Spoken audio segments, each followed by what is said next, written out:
Então, vamos lá, vamos iniciando, já é 8h32. Aí, conforme as pessoas forem entrando, vão acompanhando. Quem não puder entrar hoje, assistir a gravação, né, como sempre. Então, bom dia, todo mundo.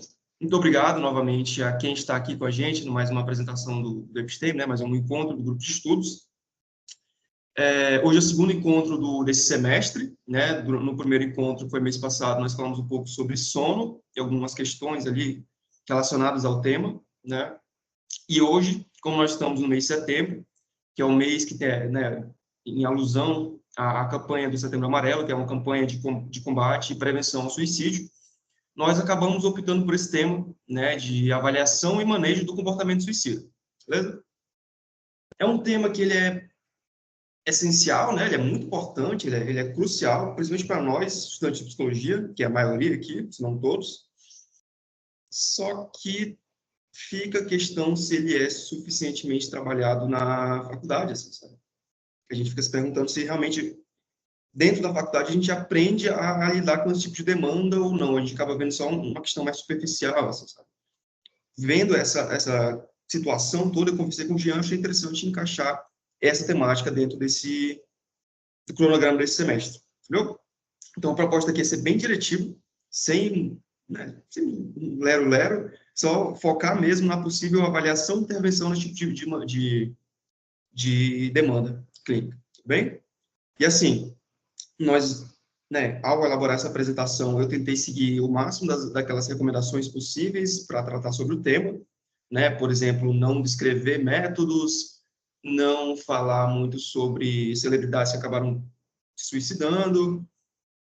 Uma que eu inevitavelmente tive que fazer, que não é recomendado a gente expor muitos dados epidemiológicos sobre o tema, né? Mas como nós estamos entre futuros profissionais da psicologia que vamos trabalhar com a temática, eu acho que é meio que inevitável que a gente trate sobre isso, sabe? Então, mas, né, assim, caso alguém se sinta incomodado em algum momento quanto a alguma coisa que foi tratada aqui, sim, não se sinta na obrigação de estar aqui, sabe? Vocês podem muito bem acabar fechando e tá tudo bem, é totalmente compreensível, a gente tem que pensar um pouco na gente também nesse sentido da nossa própria saúde mental, sabe? Então, se alguém aqui se sentir incomodado, claro, procure ajuda, né? E também acabe não se sinta pressionado a ficar aqui ou algo do tipo, se a gente não vai te julgar ou algo do tipo, tá certo? Então, vamos lá, gente. Para tratar sobre a questão do comportamento suicida, antes de entrar na avaliação, de fato, no manejo, a gente tem que ficar na mesma página quanto a algumas questões, por exemplo, dados epidemiológicos, alguns termos. Então, a gente vai passar por aqui primeiro, para depois ir para essa ideia da avaliação e do manejo, tá certo? Vamos lá. Primeiro, quanto a alguns dados epidemiológicos. A gente tem que ter uma ideia, mais ou menos, da magnitude do problema no qual a gente está trabalhando, que a gente está discutindo aqui, né? Então, eu acabei trazendo alguns dados para vocês. Por exemplo, esse primeiro aí da OMS, todos são da OMS, na verdade, que o suicídio é responsável por aproximadamente 703 mil mortes anuais, superando causas como malária, HIV e AIDS, câncer de mama e guerras ou homicídios. Importante pontuar aqui que, apesar de ser um número bem elevado, né, a gente entende que todo dado sobre suicídio é subnotificado. Então, com certeza, esse número real é muito mais alto do que 703 mil, que já é bem relevante, né? Então, o que chama atenção. Alguém comentou alguma coisa aí? Eu acho que o microfone ficou aberto sem querer, talvez, né? Então, pois é. Então, a gente entende que os dados, na realidade, são bem superiores a esses, sabe? É claro, por questões de, por exemplo, tem alguns casos que não tem como a gente saber se é suicídio ou não. Por exemplo, o indivíduo que acabou tendo uma overdose ali e não comunicou, não deixou nenhuma carta, por exemplo. Como é que a gente sabe se ele estava fazendo uso da substância e acabou exagerando na dose e acabou falecendo? Ou se ele fez isso propositalmente para tirar a própria vida? Não tem como saber, né? Ou então, o indivíduo que acabou se engajando em algum acidente de trânsito, ele fez isso de propósito para tirar a própria vida, ou ele acabou sendo de fato um acidente mesmo e não era planejado aquilo? Então, tem esses casos que são meio nebulosos, assim, de nós compreendermos se é suicídio ou não, né? Tem questões também culturais, religiosas, que acabam, né, gerando certo tabu sobre o tema e acabam deixando esses dados um pouco mais nebulosos, também acabam atrapalhando essa notificação desse caso. E, claro, tem aquelas questões, por exemplo, de regiões mais remotas, por exemplo, de interior, que a notificação não é tão boa assim, e acaba deixando esses dados mais nebulosos também, sabe? Então, por conta desses vários fatores, a gente entende que a notificação do suicídio é sempre subnotificada. Então, o que gera um certo alerta, né? Pô, 703 mil é muito, e a gente ainda considera que isso é abaixo do que realmente acontece, então chama atenção, né? E o suicídio, ele é especialmente preocupante quando nós estamos tratando de jovens, né, que são aqueles indivíduos entre 15 e 29 anos. Segundo a OMS também, ele é a quarta principal causa de morte entre jovens nessa faixa etária. Claro, devido a diversas situações, né, diversas transições que os jovens estão passando, por exemplo, transições biológicas, mudança de corpo ali, transições do papel social, né, tá saindo da adolescência, indo para a adultez, então isso gera várias pressões, várias cobranças no indivíduo, e acabam, né, podem acabar culminando nessa tendência ao comportamento suicida.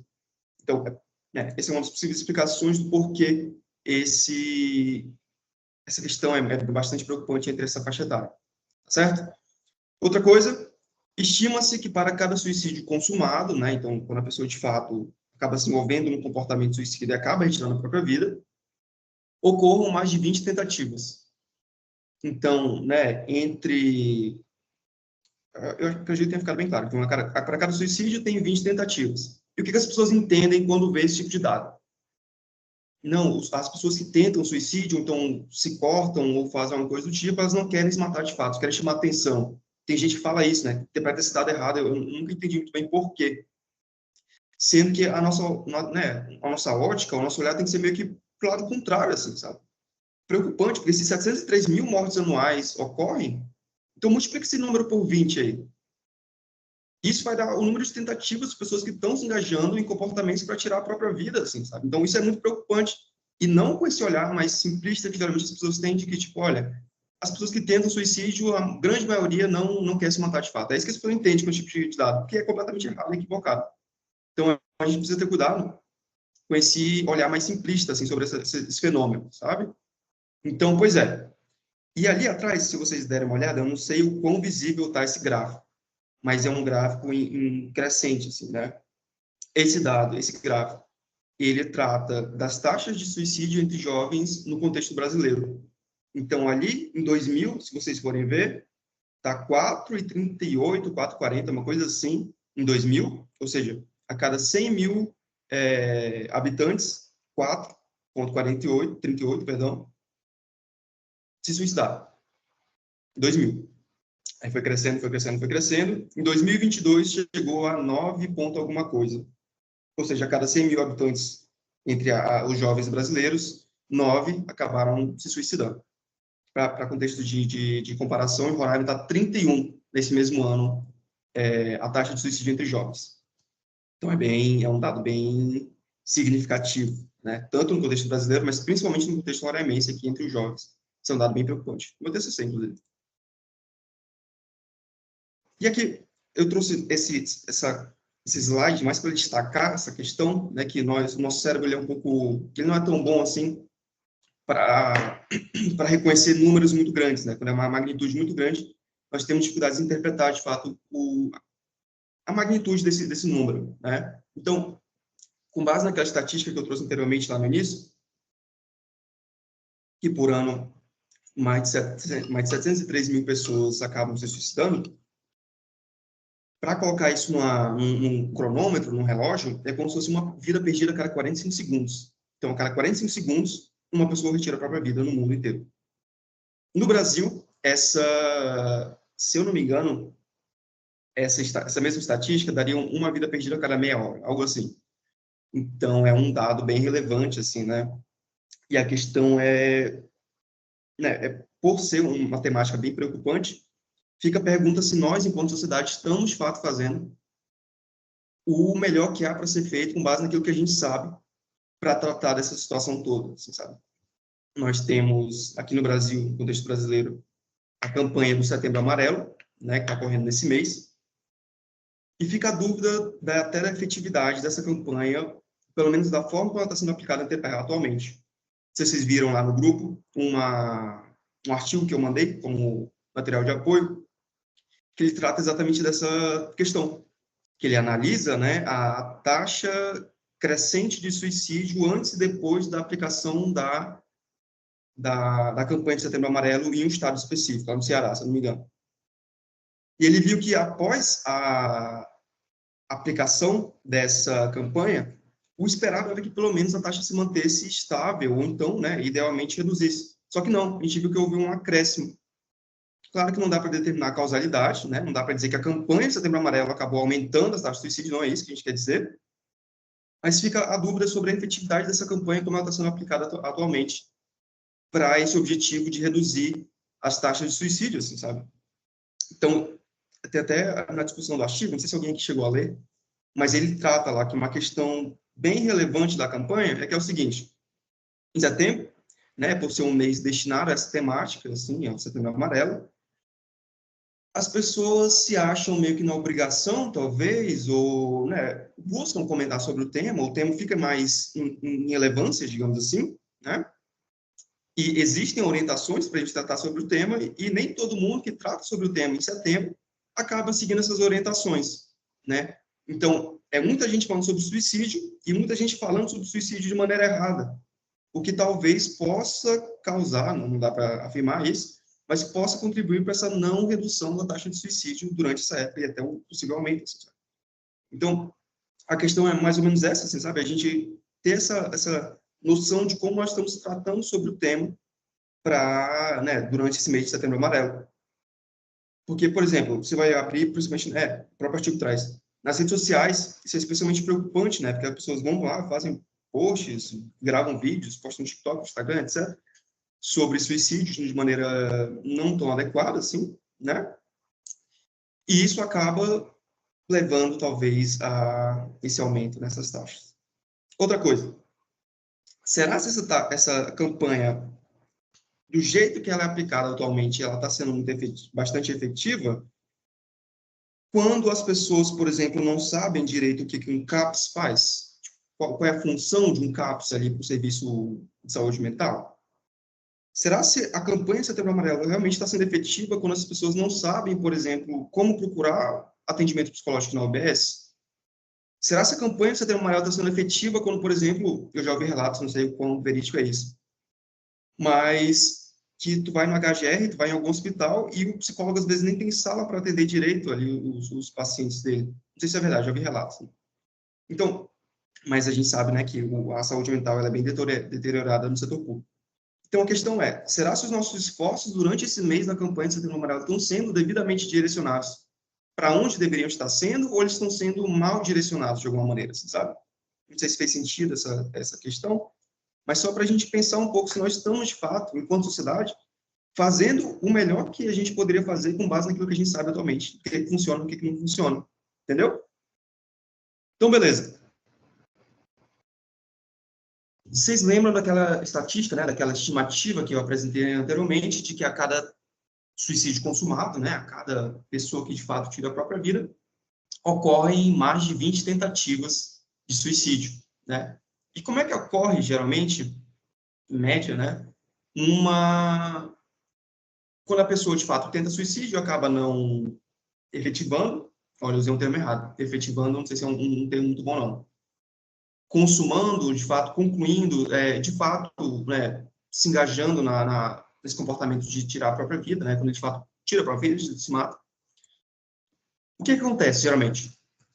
Por que não é bom, gente, falar efetivando? Porque dá essa ideia, dá uma conotação meio esquisita, não sei se vocês percebem, mas, por exemplo, foi uma tentativa fracassada de suicídio, pega meio errado, ou então a pessoa cometeu suicídio, são termos que a gente tem que evitar de alguma maneira, sabe? Mas infelizmente a gente acaba reproduzindo, eu acabei de reproduzir um.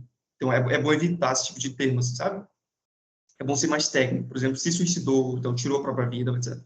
Então vamos lá, como é que ocorre geralmente um ciclo vicioso de múltiplos episódios de tentativas de suicídio?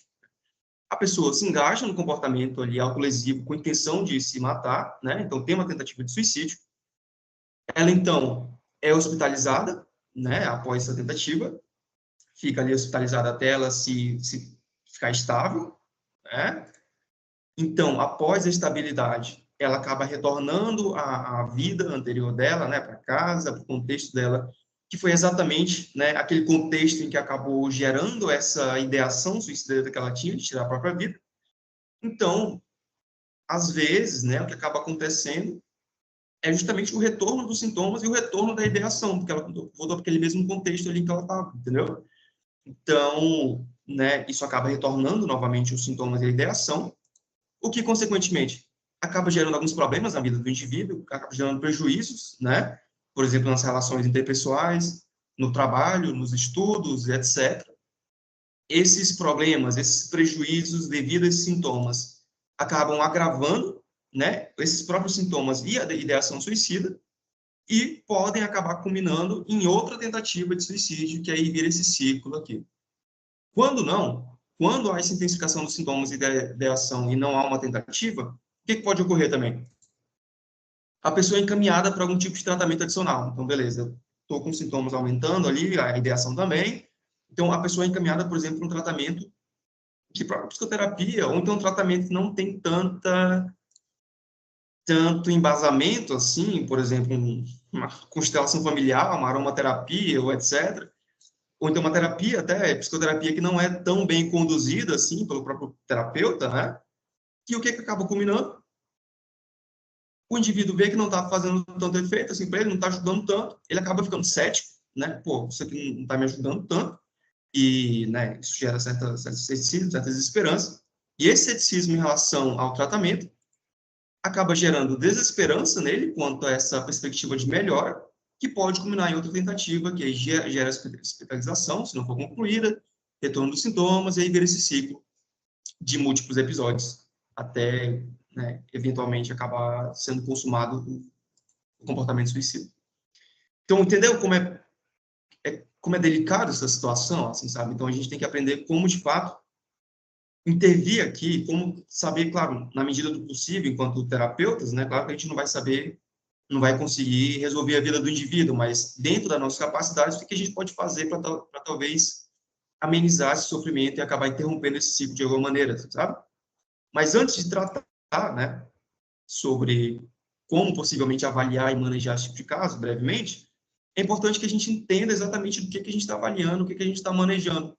Então, qual que é a definição exata de suicídio, né? Entre as várias, essa aqui, na minha visão, pelo menos é mais adequada, assim, até de que esses autores trouxeram, Rodrigues e Neufeld, que é o seguinte: o suicídio, ele é a morte resultante de comportamento autolesivo intencional associado a qualquer intenção de morrer. Então, essa é, né, é a definição um pouco mais precisa, assim, de suicídio. E a gente define, a gente divide, perdão, esse fenômeno geralmente em 4 etapas. Então, essa morte resultante de comportamento autolesivo intencional, associada a qualquer intenção de morrer, geralmente ela é dividida em 4 etapas. Qual é a primeira? A primeira etapa do comportamento suicida é a ideação suicida, que é justamente pensamentos sobre a possibilidade de acabar com a própria vida. Então, aqui, a pessoa... Alguém abriu o microfone, quer comentar alguma coisa? Não, né? Gente, se alguém quiser comentar alguma coisa, pode levantar a mão, pode mesmo abrir o microfone, não precisa nem levantar a mão, que a gente vai conversando sobre, certo? Eu vou expondo aqui mais para a gente ter meio que uma linha de raciocínio sobre a temática, mas é claro que a participação de vocês é muito bem-vinda e até, como é que eu posso dizer, é até sugerida, é até incentivada de alguma maneira, sabe? Beleza? Dúvidas, comentários, enfim, discordâncias, são muito bem-vindas, certo? Então, vamos lá. A gente divide o comportamento suicida em 4 etapas, né? A primeira etapa é a ideação suicida, que são pensamentos sobre a possibilidade de acabar com a própria vida. Então, é quando a pessoa tem qualquer tipo de pensamento, do tipo, eu queria dormir e não acordar mais, eu queria sumir para sempre, eu queria nunca ter nascido, etc., e correlatos nesse sentido, até pensamentos mais diretos, do tipo, eu quero me matar, eu quero tirar minha própria vida. Então, são pensamentos sobre essa possibilidade de não estar mais vivo, né, de acabar com a própria vida. Então, aí seria definido como ideação suicida, esses pensamentos, certo? A segunda etapa, digamos assim, a etapa é meio complicada, mas a segunda, né, em grau de gravidade, digamos assim, né, em termos de gravidade, A segunda, vamos colocar etapa, mas etapa não é um termo tão adequado assim, não. Mas a segunda etapa seria o planejamento suicida, que é a formulação de método específico e a preparação para realizar o ato suicida. Então, a pessoa não está mais pensando, por exemplo, eu quero me matar. A pessoa está pensando, olha, meus pais saem de casa no horário X, então eu vou fazer X, Y, Z com o objetivo de acabar retirando minha própria vida. Então, é muito mais estruturado, sabe? Tem um método específico, tem meio que uma preparação ali para, de fato, culminar nessa tentativa e nesse possível, né, consumação desse suicídio. Então, é mais estruturado, entendeu? Essa é a ideação, no caso do planejamento, né? A terceira etapa seria a ideia da tentativa. Oi. Eu posso comentar sobre a segunda parte? Pode, estar um pouquinho travando, eu não sei se é só para mim, o seu áudio.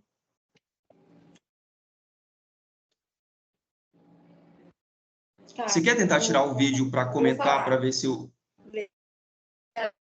Gravando. Isabel, você quer tentar tirar o vídeo para comentar, para ver se o seu áudio trava um pouco menos? Eu não sei se é só para mim, ou se está para outra pessoa também. Eu tirei o vídeo. Eu acho que agora melhorou, não sei se é impressão minha. Quer tentar falar? Tá, vou falar. Eu tive na faculdade agora essa semana um mini cursos com o chefe dos socorristas aqui do estado de Boa Vista, do Hospital Geral, e ele é especialista nessa área de saúde mental. E ele informou sobre as questões, era um curso sobre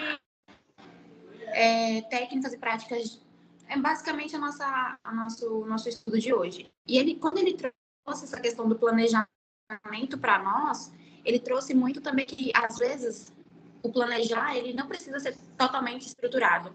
Às vezes, basta também, por exemplo, eu estar num prédio e, de repente, pensar, e se eu pular?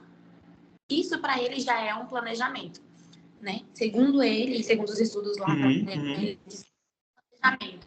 Tipo, ele diz que existem diversos tipos de planejamento, desde aquele que é mais cruel, mais planejado, mais estruturado, desde pensar exatamente aonde vai ficar, como vão ver após a consumação do suicídio, desde aquele simples, e se eu pular? Mas e se eu só virar o carro aqui e bater no caminhão? E se, entendeu? Isso já é de um planejamento. Não necessariamente bem estruturado ou bem planejado, mas simplesmente do fato de pensar como fazer. Já mais na ideia que eu não quero mais viver. Já passa de eu posso acabar com isso assim. Entendeu? Sim, claro. Compreender a minha linha de... Não, deu. Bem legal, bem interessante. Obrigado pela compreensão, pela colaboração. Bem legal. Olha, então, mais esse adição da contribuição da Isabelle, fica aí essa questão do planejamento, né? Bem relevante. Obrigado, Isabelle. Mas beleza, tem a ideação como primeira etapa, né? Primeiro passo, digamos assim. A outra situação seria o planejamento, né? Seria essa concretização dessa ideação, algo nesse sentido. E a terceira etapa, o terceiro passo, seria, de fato, a tentativa de suicídio. O que seria isso? Seria um engajamento e um comportamento auto-infligido com alguma intenção expressa de morrer, embora o resultado não seja fatal. Então, a pessoa se engaja em um comportamento tendo esse objetivo de retirar a própria vida, né? Mas acaba não concluindo esse objetivo, né? E aqui é bem interessante chamar atenção para o termo intenção. Então, a pessoa se engaja no comportamento com a intenção de se matar, às vezes, né, por desconhecimento, ou enfim, o comportamento não é necessariamente letal, mas por ter intenção já poderia ser enquadrado como uma tentativa de suicídio. Então, por exemplo, se eu tomo 10 xícaras de café com a intenção de que isso vai me causar algum tipo de dano cardiológico a ponto de matar, isso é uma tentativa de suicídio. O fato de não ter uma letalidade efetiva, a gente vai até falar isso pouco na avaliação, não descredibilizaria a minha tentativa, digamos assim, sabe? Então, foca um pouco na intenção. de retirar a própria vida no comportamento. Beleza. Ideação, planejamento, tentativa, e o último passo seria, no caso, a consumação, né, o suicídio consumado. Seria a concretização, que é quando o indivíduo, de fato, tira a própria vida. Né? Então, o suicídio, aqui voltando para a definição, que seria a morte resultante de comportamento autolesivo, intencional, associado a qualquer intenção de morrer, passa por essas 4 etapas, né? Alguns autores colocam 4 etapas, no caso, que é a mais comum, é a definição mais comum, né? E que acabam levando a esse tipo de comportamento. Ficou claro? Então, é isso aqui que a gente está tentando avaliar e manejar junto ao nosso paciente enquanto nós estamos trabalhando com eles. Né? E existem alguns, né, antes de fato levar a esse tipo de comportamento, existem alguns atributos, algumas características, algumas exposições do indivíduo que podem ou aumentar ou reduzir, destaque nessa palavra, a probabilidade de levar ao comportamento suicida. Então, aqui é importante destacar probabilidade. Não é porque o indivíduo ele acumula todos esses fatores de risco aqui, por exemplo, que ele vai se suicidar. Assim como não é, por exemplo, que o indivíduo tem todos esses fatores de proteção, que ele não vai se suicidar de maneira nenhuma. Não é isso. A gente está tratando aqui de probabilidade de ocorrência desse comportamento. Entendeu? Então, tem alguns fatores que estão mais associados à probabilidade e tem outros fatores que são mais associados à menor probabilidade de se engajar nesse tipo de comportamento. Ficou claro isso daí? Porque, por exemplo, o indivíduo ele pode, não sei, ter algum quadro psicopatológico, ter um problema de saúde física grave, ter passado por violência, ser migrante, indígena, enfim, e não ter essa ideação suicida. Assim como tem indivíduo que, por exemplo, pode estar empregado, pode ter um bom suporte familiar adequado, pode ter uma vida social e ter ideação suicida. Então, a ideia é de probabilidade, não de causalidade aqui, tá certo? Então, por exemplo, entre os fatores de risco, que a gente pode citar, não falando de todos, que é uma lista um pouco grande, né? Mas, por exemplo, tensões na vida. Então, o indivíduo está passando ali, por exemplo, por um momento de tensão, de término de relacionamento, desemprego, conflitos familiares, a própria pandemia, por exemplo. Então, tensões que acabam gerando na vida que podem deixar ele mais propenso assim, a ter esse tipo de ideação. Tentativas anteriores de suicídio, exposição ao suicídio de outras pessoas, quadros psicopatológicos, que mais que a gente pode citar aqui? Abuso, né? Exposição à violência, aqui ser pertencente a algumas minorias, né? Por exemplo, ser migrante, indígena ou não heterossexual. A questão indígena é bem relevante no contexto de Roraima, né? Se eu não me engano, eu não vou saber falar precisamente agora, mas o fato de você ser jovem e indígena em Roraima te coloca, se eu não me engano, é 76% de chance adicional de você ter esse comportamento suicida, de se suicidar, entendeu? Então, é um fator de risco bem relevante aqui no contexto de Roraima entre os jovens. É 76, 74, não foi assim, 78, 70 alguma coisa. E eu acho relevante isso aqui também. Ser praticante ou vítima de bullying, né? Então, ser praticante de bullying também acaba te expondo a esse fator de risco, de probabilidade de se engajar no comportamento suicida. Fatores de proteção. Estar empregado, ausência de sintomas psicopatológicos, senso de responsabilidade com a família, capacidade de solucionar problemas, laços sociais, ter vida social, capacidade de procurar ajuda e etc, etc. Então, entenderam essa ideia? Eu só queria pontuar isso aqui só para deixar claro essa ideia de que isso a gente está tratando de probabilidade, de exposição ao risco de desenvolver esse tipo de comportamento, de ideação, e não necessariamente de causalidade. O indivíduo ter esse fator de risco vai querer cometer suicídio, se suicidar, perdão, e o indivíduo colecionar todos esses fatores de proteção não vai se suicidar. Não é isso, não é uma matemática básica, mas questão de probabilidade, certo? Quando a gente fala de desenvolvimento da ideação suicida, em vez de a gente ficar focando em fatores de risco, uma análise um pouco mais precisa, um pouco mais adequada sobre o que pode levar a esse tipo de comportamento é um modelo que a gente tem lá no TCC, claro que não é um modelo interpretativo sobre o suicídio, mas é um dos que tem certa correlação com esse tipo de comportamento, que é a ideia dos aspectos cognitivos, das variáveis cognitivas envolvidas nesse tipo de comportamento. Seria o quê? quando a gente fala, né, da correlação entre variáveis cognitivas, entre os aspectos cognitivos e o comportamento suicida, a gente está falando de duas coisas especificamente. Primeiro, processamento de informação e conteúdo cognitivo. Processamento de informação é a forma como as pessoas estão pensando, e o conteúdo cognitivo é o conteúdo do que as pessoas estão pensando. Então, distorções desses dois aspectos cognitivos podem, no caso, deixar o indivíduo mais propenso a se engajar em ideação suicida. Em processamento de informação, por exemplo, a forma como as pessoas estão pensando. Eu posso, não sei, estou fazendo uma apresentação, um exemplo aqui de processamento de informação, né, a forma como as pessoas estão pensando. Eu estou fazendo uma apresentação, está todo mundo prestando atenção em mim, né, dando feedback aí, por meio de comunicação não verbal, de que estão me compreendendo, está fazendo sentido. Só que tem duas pessoas lá no fundo que estão mexendo no celular, ou então estão dormindo, ou enfim. Quando eu estou com uma distorção da minha atenção no processamento de informação, eu acabo meio que ignorando essas pessoas que estão prestando atenção em mim e foco só naquelas.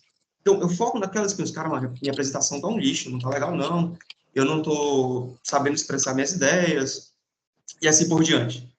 Então, entendeu qual a ideia? É que eu estou ignorando todas as evidências que eu tenho de que a apresentação está fazendo sentido e estou focando seletivamente naquelas evidências menores de que minha apresentação não está tão boa assim.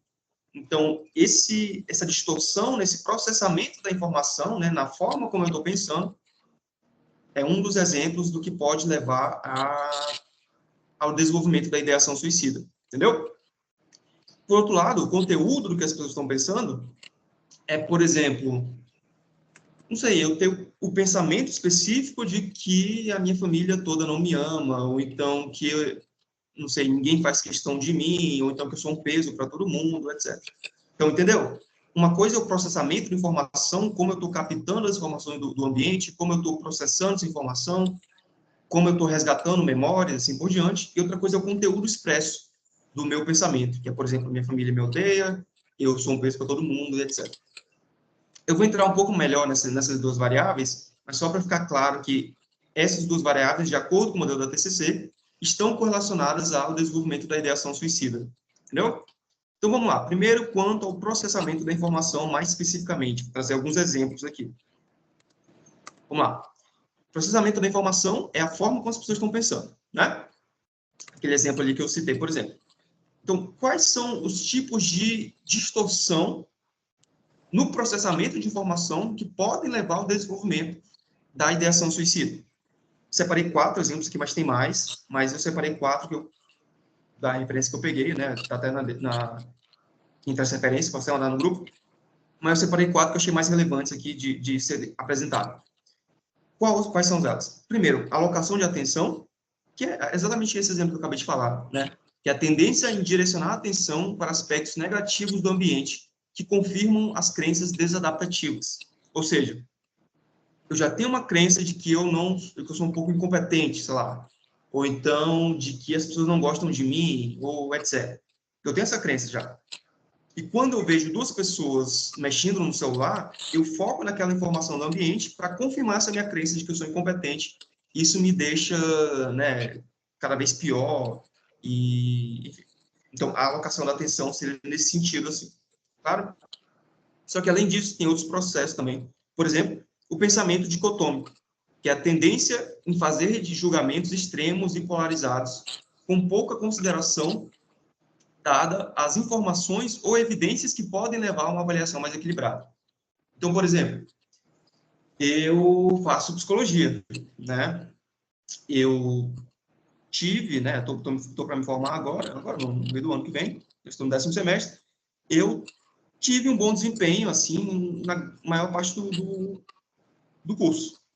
Só que, digamos que nesse último semestre eu acabo indo mal pra caramba em todas as matérias que eu fui, ou então, pelo menos na grande maioria. Acabei quase reprovando em 1 ou 2. O que eu penso? Caramba, eu sou um burro, eu não sei nada de psicologia, eu vou ser um péssimo terapeuta, né? Por que eu estou fazendo esse curso, etc. Então, eu acabo tendo um pensamento dicotômico. Com base numa informaçãozinha, eu tive um desempenho ruim em uma pequena parcela das disciplinas, eu acabo generalizando, como se o curso inteiro tivesse sido lixo, como se eu fosse um péssimo estudante por ter ido mal em uma pequena parcelinha, entendeu? Então, essa ideia de pensamentos extremos e polarizados, com base em uma pouca consideração das informações. Então, eu não tenho um pensamento equilibrado, ou é 8 ou 80. Ou eu sou o estudante perfeito de psicologia e vou bem em tudo, ou eu sou o pior estudante do mundo porque eu fui mal em uma das matérias. Então, é um pensamento dicotômico. É outro tipo de distorção de processamento de informação. Outra coisa, déficits de resolução de problemas, que seria a dificuldade em gerar soluções alternativas para os problemas da vida. Então, né, eu estou passando por uma situação, sei lá, no relacionamento difícil ali, estou com alguma questão com a minha namorada, e eu não consigo pensar ali em possíveis alternativas para amenizar essa situação, para solucionar ela. Mas não, eu penso, vou terminar o relacionamento, porque já que tem esse problema aqui. Entendeu? Então, eu tenho um déficit, eu tenho uma dificuldade ali em gerar soluções alternativas para problemas que acabam surgindo, não só no contexto de relacionamento, né, mas na vida de modo geral. Essa seria outra ideia de distorção no processamento da informação. Outra coisa, pensamento futuro negativo, que é o prejuízo na geração de expectativas positivas para o futuro. E quando geradas, as expectativas positivas tendem a ser acompanhadas de uma série de razões pelas quais não serão alcançadas. Então, por exemplo, deixa eu ver, eu não sei, eu não consigo ver o caráter passageiro das coisas, sabe? Eu estou passando por um momento difícil da vida, eu não consigo reconhecer a possibilidade daquilo melhorar no futuro. Para mim vai ser assim para sempre, vai ser pior talvez, se tiver alguma solução no futuro, essa solução vai ser encaminhada, vai ser associada de outra situação ruim, então, entendeu? Eu não tenho essa capacidade de identificar a melhora da minha situação de vida, digamos assim. Então, distorções nesse processamento de informação, nesses 4 exemplos aqui, mas tem outros também, podem acabar levando o indivíduo a desenvolver essa ideação suicida, entendeu? E, inclusive, são bons alvos terapêuticos, enquanto nós estamos atendendo o paciente. Então, é bom verificar se seus pacientes estiverem e até trabalhar isso com eles, porque isso pode ser uma prevenção, né, para esse tipo de ideação. Beleza, esse é o processamento de informação, certo? A outra variável cognitiva que eu falei anteriormente, além do processamento de informação, é o conteúdo cognitivo, né? Então, além da forma como as pessoas estão pensando, é importante a gente focar também, enquanto terapeutas, no que as pessoas estão pensando, no conteúdo do pensamento delas, seria o conteúdo cognitivo. Que aí tem alguns exemplos de distorções aqui também. Por exemplo, a catastrofização. A catastrofização é a tendência em reagir negativamente a situações aversivas, além de dificuldade de encontrar estratégias adequadas para lidar com situações. Então, ali, por exemplo, eu acabei sendo, sei lá, meio rude com a Isabelle, ela comentou que eu acabei reagindo meio negativamente ao comentário dela, fui meio grosseiro, e ao final do encontro eu fico pensando, caramba, o que eu fiz aquilo? Eu fico catastrofizando, e às vezes a Isabelle nem lembra do que eu falei de forma rude com ela, mas eu fico catastrofizando, fico ruminando aquilo como se fosse a pior coisa do mundo. Então, pode ser tanta coisa que aconteceu no ano passado, quanta coisa que vão acontecer no futuro. Por exemplo, eu vou apresentar meu TCC daqui a pouco, e eu fico pensando, caramba, vai ser a pior coisa do mundo, vai todo mundo me julgar, meu trabalho não vai estar bom o suficiente, e eu vou reprovar, e eu nunca vou ser aprovado em psicologia, e etc, etc. Então, catastrofização é tornar tudo uma catástrofe, digamos assim, sabe? Tanto questões que já passaram, quanto questões que ainda vão vir. Então, essa é uma ideia de distorção do conteúdo cognitivo que pode levar à ideação suicida. Outra coisa, olha só, perfeccionismo. Perfeccionismo seria o estabelecimento de padrões elevados de desempenho que são acompanhados por uma autocrítica elevada e uma preocupação constante em evitar falhas e erros. Então, o indivíduo ele tem um padrão muito elevado ali, né? Por exemplo, eu tenho que ser o filho perfeito, tá? E quando eu acabo cometendo algum deslize, que é inevitável, porque eu sou um ser humano, eu acabo errando com os meus pais, por exemplo, em vez de ficar lá fora conversando com eles, eu estou aqui, ou então fico mexendo no celular, ou então acabo saindo com meu namorado, não com eles, enfim, acabo cometendo algum deslize, entre muitas aspas, eu acabo me julgando muito, me criticando muito. Caramba, eu deveria estar com meus pais, eu deveria estar dando atenção para eles, deveria estar bancando eles atualmente. Então, eu tenho um padrão muito grande e elevado, nesse caso aqui, de ser um bom filho, e quando eu não atinjo esse padrão elevado, eu acabo me criticando demais, entendeu? Isso não só no contexto de filhos, né? Mas, por exemplo, no trabalho, na faculdade, e etc. Claro? Então, o perfeccionismo também pode acabar culminando no desenvolvimento da ideação suicida. Outra coisa, sentir-se como um peso, que é a crença de que a incompetência pessoal afeta negativamente as outras pessoas. Então, por exemplo, sei, um estudante ali do ensino médio que fica achando que ele gera muito prejuízo financeiro para o pai e que ele fica se culpando muito por isso e que, não sei, ele tem ali um transtorno depressivo, algum tipo de psicopatologia, e ele se acha um peso para as outras pessoas e está todo mundo tendo que se esforçar por mim, e ele fica pensando coisas nesse sentido, assim, sabe? É crença de que ele é um peso para as outras pessoas, esse é um outro tipo de comportamento que pode levar à ideação. E, por último, nesses exemplos aqui, baixo pertencimento, que é a percepção individual de não ser um membro importante de um grupo.